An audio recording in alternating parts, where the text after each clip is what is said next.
Comme je l'explique dans ma vidéo ici sur la gradation des signes, si la mort soudaine d'approche nous assaille, c'est que nous n'avons pas vu les innombrables signes avant-coureurs, croissants en intensité, que l'univers nous a envoyés pour nous faire prendre conscience de la leçon en question.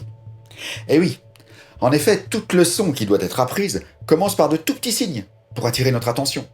Des petites contrariétés, des petits bobos, des gripouilles, qui deviennent des maladies si nous les ignorons. Mais si nous savons les voir comme des signes de notre divinité et les réglons au fur et à mesure qu'ils se présentent à nous, jamais ce que nous considérons comme un drame ne pourra nous atteindre. Jamais. Ce que l'on considère comme un drame sera toujours, sans exception, la résultante d'une gradation de signes que nous avons ignorés ou délibérément vilipendés, à cause de notre ignorance des lois universelles. Alors bien sûr, même dans ce cas, nous serons toujours confrontés à la mort de nos proches, c'est inévitable, lorsqu'on vit en famille ou en société. Mais ce sera toujours des morts normales, si je puis dire, qui vont dans l'ordre des choses, qui sont tristes, soit, mais qui sont facilement surmontables. Et le deuil sera simple, rapide et utile pour tous, comme j'explique dans ma vidéo ici. Plus la personne en question sera utile dans notre vie, plus le deuil sera ressenti comme injuste et plus il sera douloureux. En effet, on constate que plus les gens sont dépendants entre eux, plus la perte d'un maillon de la chaîne est difficile. Que ce soit matériellement, le chef de famille qui meurt accidentellement dans la fleur de l'âge en laissant veuve et 3 gosses. Amoureusement, on est profondément amoureux de son conjoint.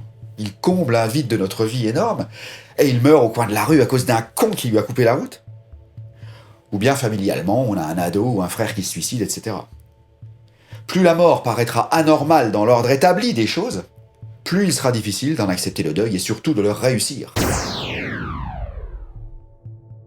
Et pour ce faire, la chose primordiale est d'agir en amont et de devenir le plus indépendant possible, de gérer sa vie par ses propres moyens et de n'avoir à compter que sur soi-même autant que faire se peut. Bon, mes propos pourront vous paraître durs, insensibles, mais non. Sachez que l'univers attend de nous que nous sachions être les maîtres de nos vies autant que possible. Et plus nous serons indépendants, autonomes, physiquement, mentalement, matériellement, familialement, affectivement et amoureusement, plus nous serons en mesure de traiter les signes, même infimes, au fur et à mesure qu'ils arriveront. Et plus nous serons aptes à supporter les manques, pertes et carences lorsqu'ils se présenteront. Et pour aller au bout de la chose, pour emphatiser avec un peu d'humour, quelle meilleure phrase que celle d'Épictète de l'école stoïcienne ? Lorsque tu embrasses ta femme et tes enfants, pense qu'un jour ils vont mourir. Et lorsque ça arrivera, tu n'auras aucune peine.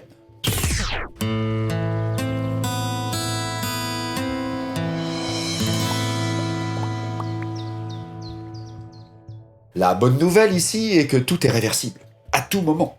L'univers n'abandonne jamais, et l'âme de votre cher disparu, qui est une partie de l'univers sans laquelle celui-ci n'a aucun sens, n'abandonnera jamais non plus, et continuera toujours de vous donner des signes, surtout si c'est pour se libérer elle-même.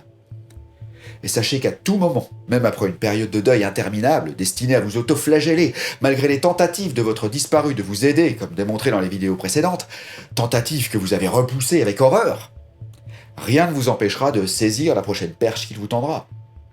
Eh oui, même des gens se détruisant, se momifiant dans un deuil inutile depuis des lustres, peuvent à tout moment inverser la tendance et décider de s'en sortir afin de libérer tout le monde, à commencer par la personne disparue. Une fois que vous aurez saisi le sens profond de ma liste de lecture sur le deuil et l'utilité de celui-ci et que vous déciderez d'en appliquer les conseils, vous allez voir qu'il est facile et même agréable de se réparer d'un deuil, et ce, à la plus grande satisfaction de nos chers disparus qui n'attendent que ça, être libérés. Pouvoir retourner à la maison, au stade angélique où tout n'est qu'amour, énergie positive, volupté, un foyer duquel les deuils interminables les privent, les attitudes de repentance les dépossèdent. Attitudes qui peuvent être certes compréhensibles, voire utiles au début, mais qui sont funestes et totalement inutiles sur les moyens et long terme. Voilà, en attendant les prochaines vidéos sur l'enterrement versus l'incinération, et 2 anecdotes très personnelles, pensez à visiter mon site perso avec boutique en ligne ici.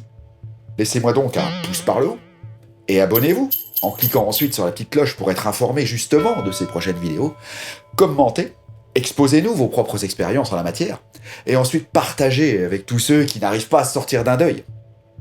Je vous souhaite la paix, ainsi qu'à vos chers disparus. À très vite.